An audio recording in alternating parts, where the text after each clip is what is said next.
Vamos a revisar el transporte.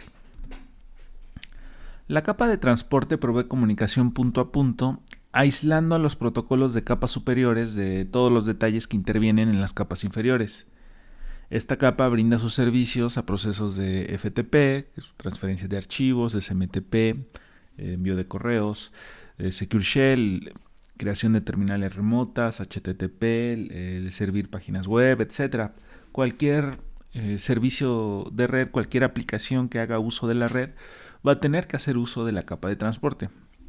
El protocolo de transporte puede ser orientado a conexión, como es el caso de TCP, de Transmission Control Protocol, o no orientado a conexión, como UDP, el User Datagram Protocol. El primero provee un servicio confiable de comunicación, mientras el segundo lo que va a buscar es velocidad. Dado que TCP trata de establecer un canal que sea confiable, un canal de comunicación confiable, cuando la red se vuelve inestable, TCP tiene que utilizar mecanismos complejos de comunicación para solventar los problemas que van surgiendo. Uno de los recursos, quizá el más identificado de TCP para proveer una comunicación confiable, es numerar los paquetes de forma secuencial, lo que le permite al receptor identificar paquetes perdidos y duplicados, o si llegan en desorden, pues ordenarlos, así como hacer uso de acuses de recibo. Los acuses de recibo son unos paquetes que están marcados precisamente como eso, como de validación de que se recibió un paquete. Se le conoce como paquetes ACK, de Acknowledge, para todos los paquetes que son enviados. Para cada paquete enviado por el emisor, se espera que el receptor responda con un acuse de recibo. Y ya en el caso de que no se recibe el acuse de recibo, no se recibe el ACK, el paquete se retransmite. Es decir, si nosotros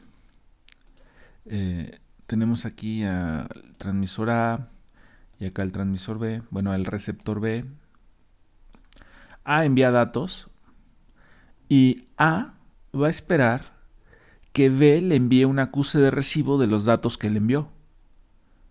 Si es así, si recibe el acuse de recibo, bueno, entonces puede agarrar y enviar el segundo paquete de datos, ya un siguiente paquete de datos, del cual va a también esperar un acuse de recibo. Y así sucesivamente. Si eventualmente uno de estos acuses de recibo no se recibe, el transmisor, el emisor, va a volver a retransmitir los datos. De esa forma va a buscar garantizar que todos los datos lleguen a su destino. Bueno, hay más mecanismos dentro de la capa de transporte. Uno de ellos es el esquema de direccionamiento, que es utilizado tanto por TCP y UDP. La multiplexación, que también es utilizado por ambos.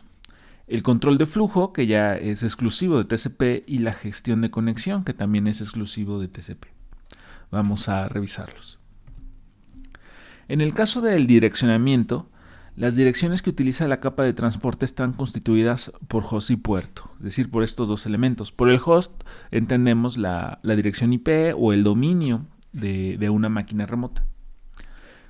Este host o esta dirección IP, pues bueno, se utiliza para que las capas inferiores puedan, es decir, la capa de red, para que la capa de red pueda hacer el ruteo, pueda establecer exactamente por dónde se debe de pasar para que este paquete llegue a su destino.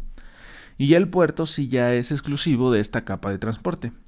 El parámetro puerto representa un usuario en un host específico, es decir, un proceso. O sea, más allá de identificar a un usuario como una persona que está haciendo uso de la máquina, el usuario es una aplicación o un proceso. Una persona pudiera estar haciendo uso de la máquina, pero esta persona pudiera estar creando múltiples procesos de comunicación hacia un mismo equipo o hacia diferentes equipos. Bueno, cada uno de esos procesos de comunicación es propiamente el usuario del host, y cada uno de ellos se va a identificar por un puerto. El host representa un dispositivo en la red, es decir, una dirección IP. Y ya a la combinación de host y puerto se le conoce como socket. Eso es un socket, a este par de host y puerto. Y basado en sockets es que se hace toda la comunicación en redes. Muchas veces no, independientemente de qué se esté utilizando para poder acceder a la red, todo va a fin de cuentas a traducirse en sockets. La multiplexación. Esto hace referencia a que múltiples usuarios pueden hacer uso del mismo servicio de transporte y son identificados por el puerto. Aquí, a este nivel, estamos viendo el enlace. Es una sola comunicación entre un cliente y un servidor. Vemos aquí en la capa de red que hay una sola comunicación. Estamos a nivel de IP, de las direcciones IP. Pues bueno, sabemos que hay un origen de esta IP de una máquina cliente y un destino que es el servidor. Pero ya conforme subimos a la capa de transporte, ya podemos identificar que puede haber diferentes protocolos comunicándose entre este cliente y este servidor. Pudiera existir TCP y UDP simultáneamente y ambos están compartiendo el mismo origen y el mismo destino. Y a su vez, ya a nivel de aplicación digamos, ya a nivel más superior, pudiera ser que este protocolo TCP esté manteniendo múltiples conversaciones entre el cliente y el servidor. Pudiera ser que a lo mejor ya sea este mismo servidor, hay un proceso que está gestionando una sesión, que está autenticando que la aplicación tiene los permisos para poder acceder a ciertos recursos, y eso le permite abrir otra conversación en la cual se empieza a descargar un archivo. Y bueno, y eso todavía pudiera hacerse, multiplicarse más. Estamos hablando de a lo mejor una persona que está haciendo múltiples sesiones de un cliente a un servidor, pero también pudieran ser más personas, más usuarios, en fin. A nivel de capas inferiores estamos viendo que pareciera hacer una sola comunicación, la de la máquina cliente con el servidor, pero conforme vamos subiendo, empezamos a notar que hay más de una conversación sucediendo y cada una de ellas pues pudiera estar accediendo a diferentes recursos. Esta posibilidad de multiplexación se hace a través de los puertos. La diferencia entre esta app 1 y app 2 va a ser que aunque tengan el mismo origen y el mismo destino, van a tener un puerto diferente. Y lo mismo en origen como en el caso del servidor. El servidor, para identificar con qué proceso remoto está hablando, va a asignar diferentes puertos. El control de flujo. El retardo entre las entidades de la capa de transporte es considerablemente mayor a la velocidad de transmisión. El retardo es variable, por lo que es difícil establecer un valor para un timeout. En casos en los que el usuario, es decir, el proceso o la entidad de la capa de transporte no puede atender el flujo de información que llega, es deseable restringir la tasa de transmisión de segmentos. Aquí lo que ocurre es que a nivel de red, los segmentos se entregan de manera rápida. Y la capa de transporte no es tan veloz para aprovechar la velocidad que va a tener la capa de red. Esto es porque, sobre todo si estamos utilizando TCP, pues bueno, los paquetes se van a estar enumerando, se van a estar ordenando, se va a identificar si son duplicados o no, se hacen verificaciones de si el paquete, en el caso del receptor va a verificar que esté bien formado, que no esté corrupto, que no esté duplicado, y esto requiere tiempo de procesamiento. Muchas veces la aplicación es más rápida, la aplicación empieza a generar sus datos y se lo envía a la capa de transporte para que salga a través de la red, y esta tarda. Y bueno, los paquetes llegan y también del otro lado pudieran tardar en podérselos enviar a la aplicación. Esto hace que se genere un cuello de botella. Si este cuello de botella continúa, pues bueno, eventualmente va a haber pérdidas y se va a tener que hacer retransmisiones. Entonces tiene que haber de alguna manera una forma de controlar este flujo de información. Que no ocurra esto, que la aplicación se frene o que la capa de red deje de enviar tantos segmentos para que el receptor pueda irlos atendiendo. Tiene que haber cierta sincronización. Eso es lo que va a tratar de hacer el control de flujo. Hay varias estrategias para controlarlo.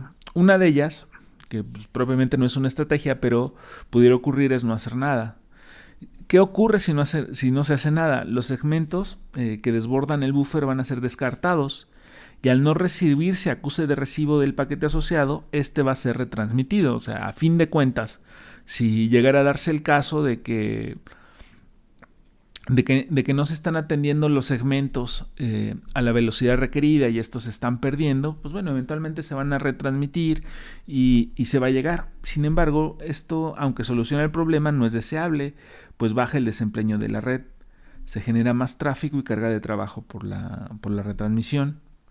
Ahora, si de por sí había un cuello de botella, pues bueno, ahora hay que sumarle el tiempo de procesamiento y el espacio que va a ocupar la retransmisión y los acuses de recibo que se van a tener que recibir por esa retransmisión.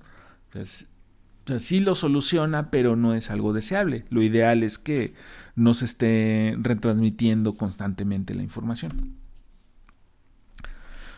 Otra estrategia es rehusarse a aceptar más segmentos. Aquí se hace uso de las funciones de la capa de red para controlar el flujo. Es decir, que si la capa de red está detectando que sus segmentos se están perdiendo, pues bueno, la propia capa de red va a ser la que se va a frenar, la que no va a enviar tantos segmentos.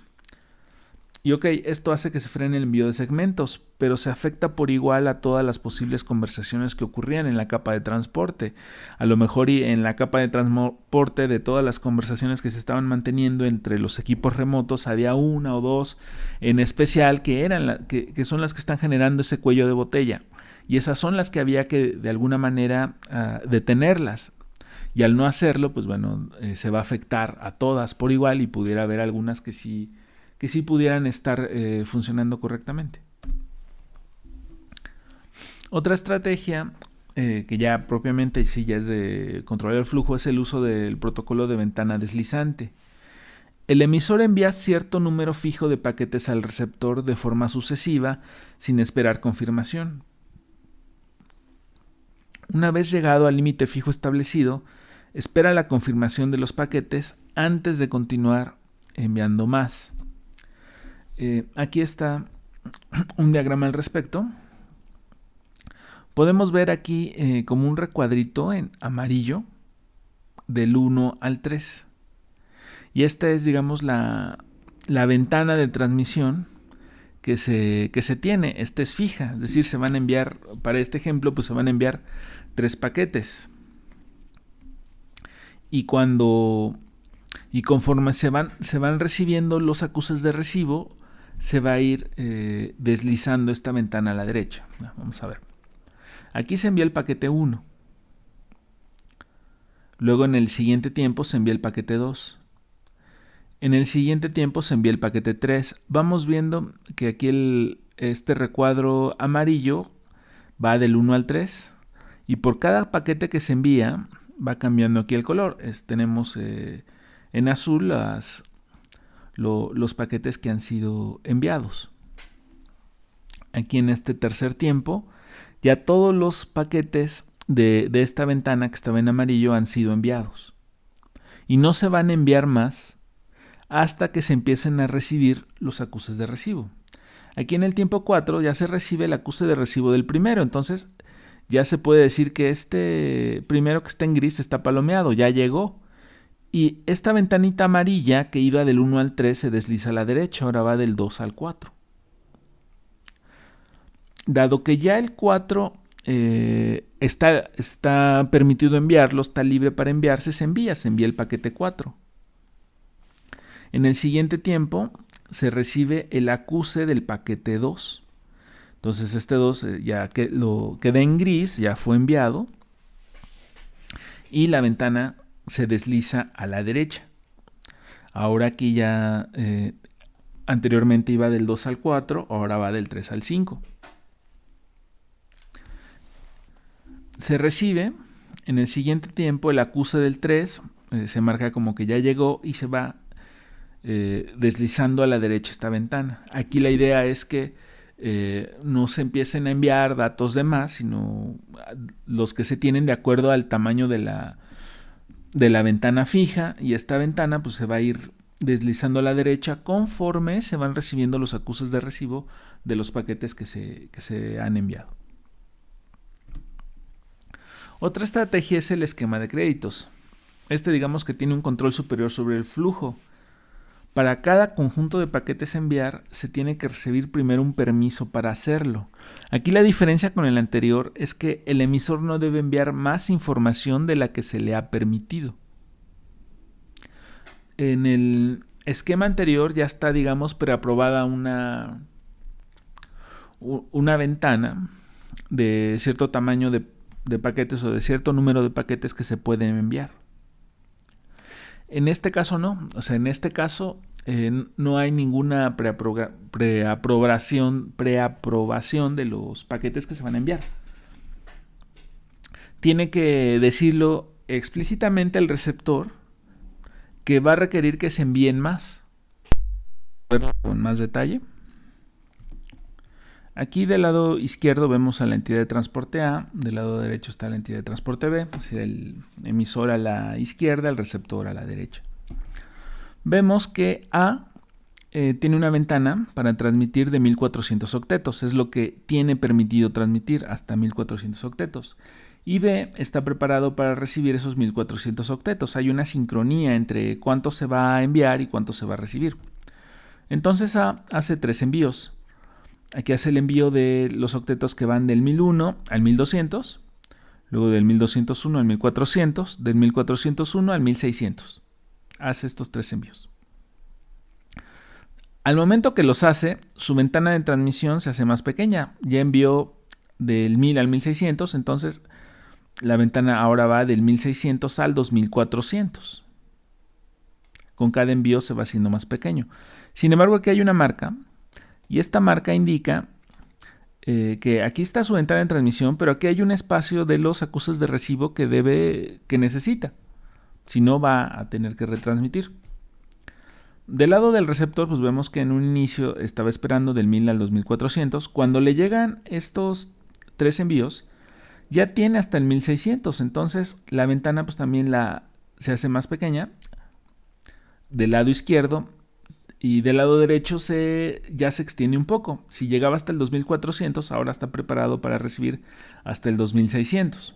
Y esta información se la va a hacer llegar a A. Le va a mandar el acuse de recibo hasta el 1601 y le va a indicar que ahora la ventana va a tener 1000 octetos, del 1601 al 2600. Esa información se le envía. Vemos que nada más envió un acuse de recibo cuando recibió 3 envíos, y de esos 3 envíos nada más envió un acuse de recibo. Pudiera ser que para cada envío tenga que enviar un acuse de recibo, es decir, tendría que enviar 3 acuses de recibo, pero esta es una manera más eficiente de hacerlo. Nada más envía el del último, el del último octeto que tiene, digamos, en orden, y ya se sobreentiende que ya tiene todo bien desde el 1000 hasta el 1601. Bueno, aquí del lado del receptor, del emisor, perdón, como ya se envió, bueno, del lado del emisor envía el 1601, 1801 y ahora ya envió hasta acá. Pero sigue esperando desde un inicio los acuses de recibo. En el momento en el que llegan y los procesa, ya mueve su marca. De estar en el 1000 ya se va al 1600, pues recibió el acuse hasta el 1601. Ahora está en espera de los acuses del 1601 al 1800 y del 1801 al 1200. Y su ventana de transmisión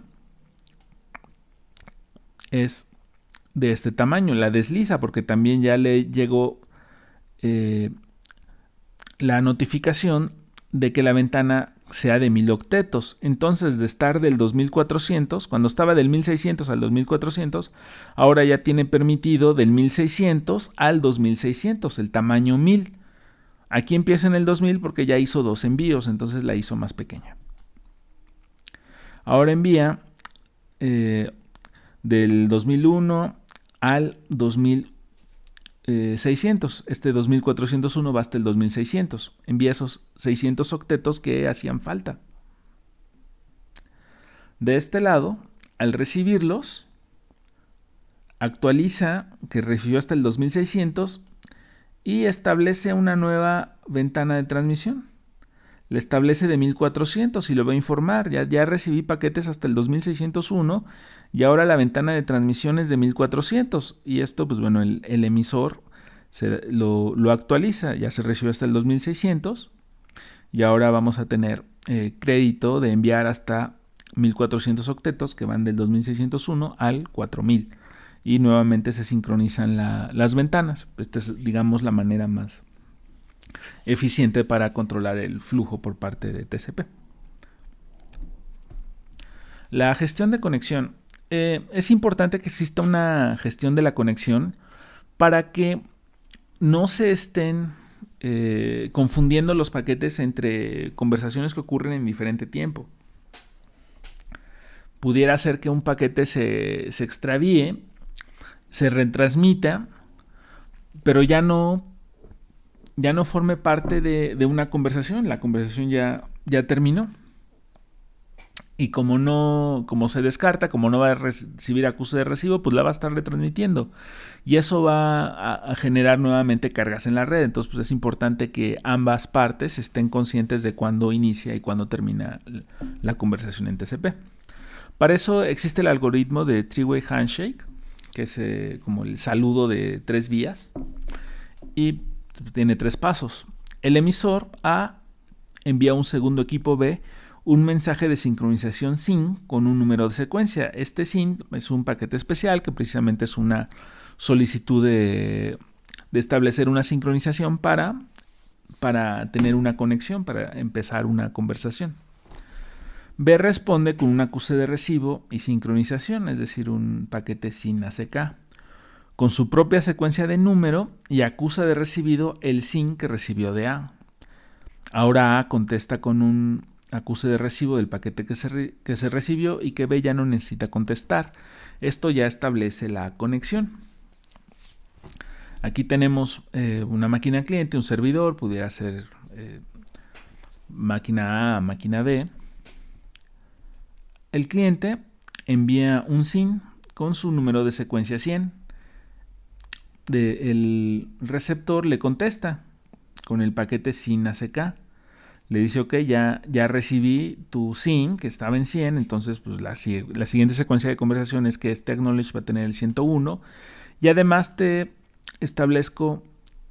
te doy mi SYN, ¿no? mi solicitud de sincronización con una secuencia de 200.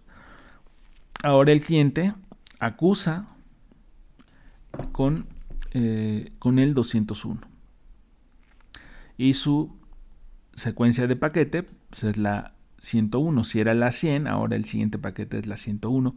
Y estos 3 pasos ya establecen una conexión. Esta quizá redundancia es para evitar que las conversaciones se lleguen a mezclar. Bueno, y al momento de terminar una conexión también es importante porque por lo que mencionábamos hace un momento, pues pudiera ser que una máquina quede con la idea de que todavía estaba la conversación válida y al no recibir los acuses de recibo se la pase retransmitiendo. Entonces, nuevamente pues están aquí involucradas las secuencias, pero bueno, a grandes rasgos es que A envía un paquete de tipo FIN a B, B responde con su FIN y su ACK y A responde con el ACK del FIN que B le había dado. O sea, para establecer el cierre se envía un paquete de tipo FIN. Este responde con la misma secuencia y además también le envió un FIN y va a esperar que le envíen el acknowledge, el acuse de recibo de la terminación. Y de esa manera ya está muy claro que ambas partes, ambos lados tienen claro que la conversación se terminó. Por último, pues bueno, aquí tenemos un diagrama de lo que es el encabezado de TCP. Estos son los datos que los paquetes de TCP envían para poder hacer estas funciones. Una dirección de origen un origen de puerto, un destino de puerto, el número de secuencia que permite identificar si este paquete es, qué paquete va primero, qué paquete va después, si el paquete es duplicado como resultado de una retransmisión. El número de acknowledge, si este va a estar haciendo referencia a un acuse de recibo, pues bueno, este numerito pues ya nos identifica que este paquete hace referencia a un paquete que fue recibido antes. Aquí están las banderas. Este espacio está reservado, están las banderas. Si es urgente, si estoy pidiendo terminar una conversación con un fin, si estoy sincronizando, un reset. El push es para enviar lo más pronto posible los paquetes. El acknowledge, si es urgente, en fin. Aquí el tamaño de la ventana, el checksum, un CRC para verificar si el paquete es corrupto, el marcador de urgente, opciones que pudieran enviarse para ser interpretadas por la capa de red, por ejemplo el tamaño de los segmentos y un padding. Para el caso de UDP provee servicios no orientados a conexión. Como tal, un servicio UDP no va a ser confiable porque no hay garantía de que los paquetes serán entregados, ni hay protección contra paquetes duplicados, ni si uno llegó antes que el otro. Pero esto le da mayor velocidad. O sea, todo esto es a cambio de mayor velocidad, de evitar ese cuello de botella que hablábamos previamente. Y hay escenarios en los que esto es deseable. Por ejemplo, en la recolección de datos se requiere muchas veces recolectar datos, ya sea de sensores o de equipos, pues principalmente para herramientas de monitoreo y de administración de red. Aquí lo importante es que se sepa lo antes posible si un servicio está fallando o no, y si, por ejemplo, la notificación de que el servicio no está disponible o si está disponible, se llegara a perder, no habría tanto problema, porque pues en este caso de recolección pues es periódico, entonces pues, las retransmisiones van a estar ocurriendo sí o sí. Para el caso de difusión de información, como mensajes de broadcast entre entidades de una red, como el anuncio de un nuevo nodo, la distribución de valores de servicios de reloj de red, generalmente todo lo que tiene que ver con difusión. También aplicaciones en las cuales los esquemas de petición-respuesta son válidos, como por ejemplo en el caso de un DNS, cuando se hace un NS lookup, lo que se está utilizando es UDP. Es simplemente eso, nada más es una pregunta, como ¿qué dirección IP tiene este dominio? Se contesta ya, no hay más, no hay necesidad de ninguna otra aplicación, es una pregunta, se obtiene la respuesta y ya, no se requiere un protocolo más complejo.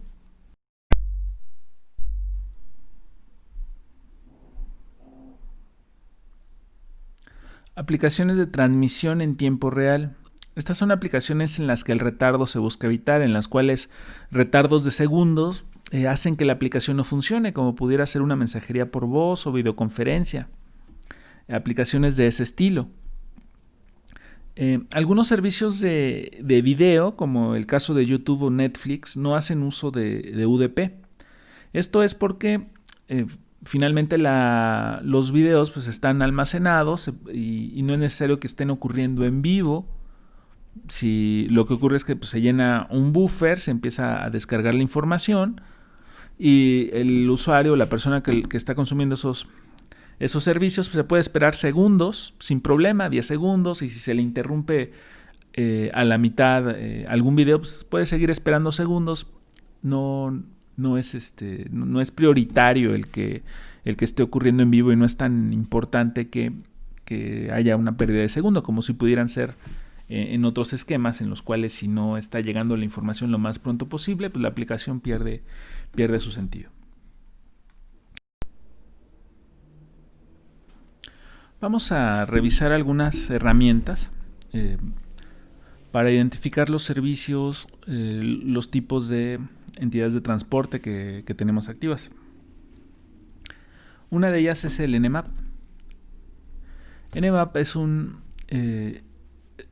herramienta para analizar redes, para escanear los servicios de red de un equipo. Una manera rápida de utilizarla es con el parámetro "-f", que es de escaneo rápido, y después le indico una dirección IP o puede ser un dominio. Le estoy indicando la información de mi access point. Es importante que cuando haga uso de esta herramienta lo haga sobre redes que me pertenecen o sobre las cuales tengo permitido hacerles análisis, porque si no estaría incurriendo en una actividad ilegal. O sea, no está permitido que me ponga a escanear redes que no son mías o sobre las cuales no tengo ningún permiso. Aquí lo que veo es que me detectó que está activo el puerto 22, en el cual hay conexiones por TCP de Secure Shell, pero el estado es filtrado, es decir, no está permitido a cualquier máquina acceder. Aquí veo el puerto 80, que es HTTP, y uno que desconoce.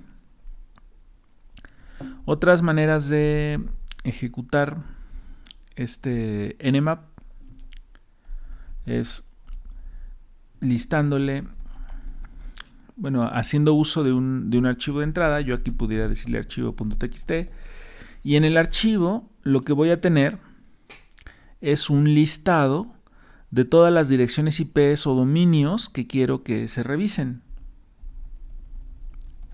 Pudiera también indicárselo de esta manera, separando con espacios.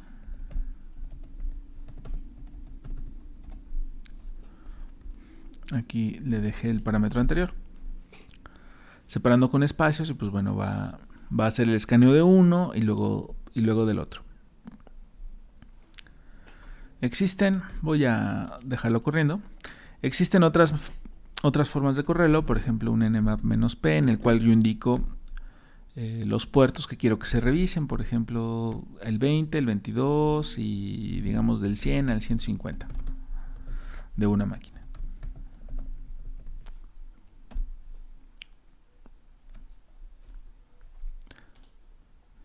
Aquí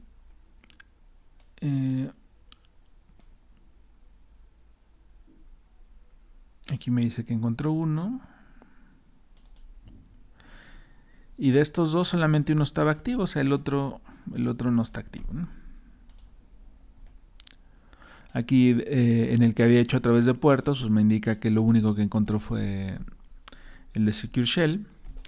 También pudiera, en vez de decirle el número de puerto, indicarle el servicio. O sea, me interesa donde hay servicios de HTTP y me los lista. Existe otra forma de ejecutarlo, por ejemplo el "-a", que es un escaneo agresivo, que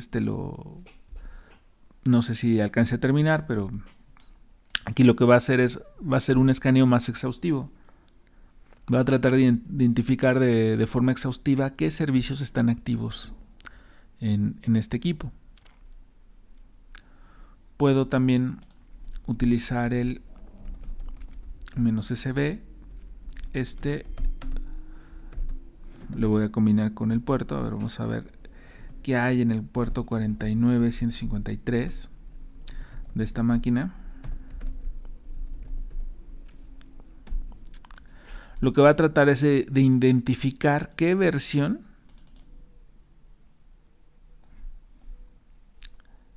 de servicio está en este puerto. Sin embargo, pues dice que no está, que no pudo acceder. Otra forma, a ver, vamos a darle un puerto que sí, que sabemos que sí está, ¿no? El 80.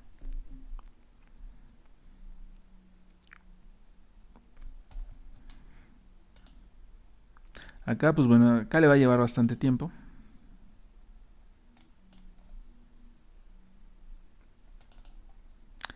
Y encontró la versión RTSP.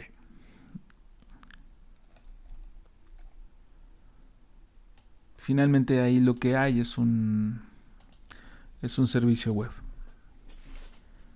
Otra forma de utilizar el Nmap es indicarle con el -O, va a tratar de identificar qué sistema operativo está corriendo en esa máquina.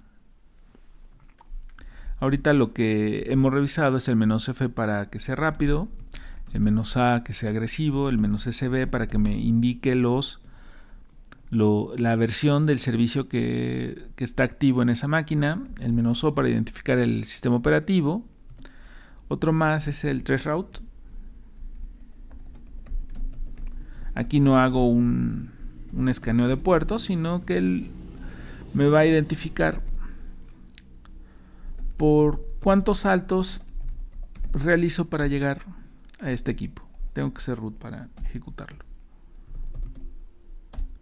Hay algunos en los cuales se requieren los privilegios para poder ejecutar el nmap.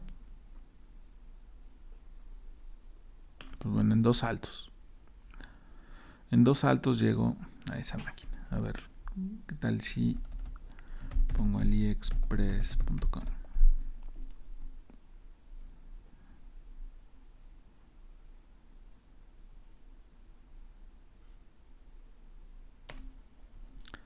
En 5 saltos. Ok. Bueno, pues eso es nmap. Otra manera otra utilería que es útil es el netstat. El netstat lo que me va a mostrar es información sobre esta máquina. ¿Qué puertos o qué servicios de red están activos? ¿Qué sockets tengo activos en mi máquina? Aquí, por ejemplo, veo que hay un Secure Shell, que hay un IPP, que es un servicio de impresión. Hay algunas conexiones ya establecidas. Servicios UDP. Bueno, pudiera utilizar. Después de esto me aparecen sockets activos de dominio Unix. Es decir, bueno, comunicaciones entre procesos que propiamente no salen a red, pero hacen uso de sockets para comunicarse. Que es un tipo de socket, los que no son de red, sino que son de flujo. Vamos, por ejemplo, a revisar qué cosa hay en el puerto 8200 de mi máquina con nmap. Ahora no estoy escaneando una máquina remota, estoy haciendo un escaneo sobre los puertos de mi propia máquina.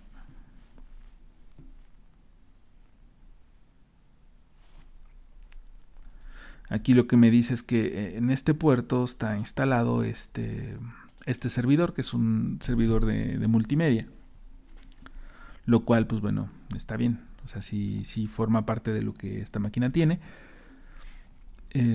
Hacer este tipo de cosas es muy útil porque cada servicio activo es una ventana o una puerta.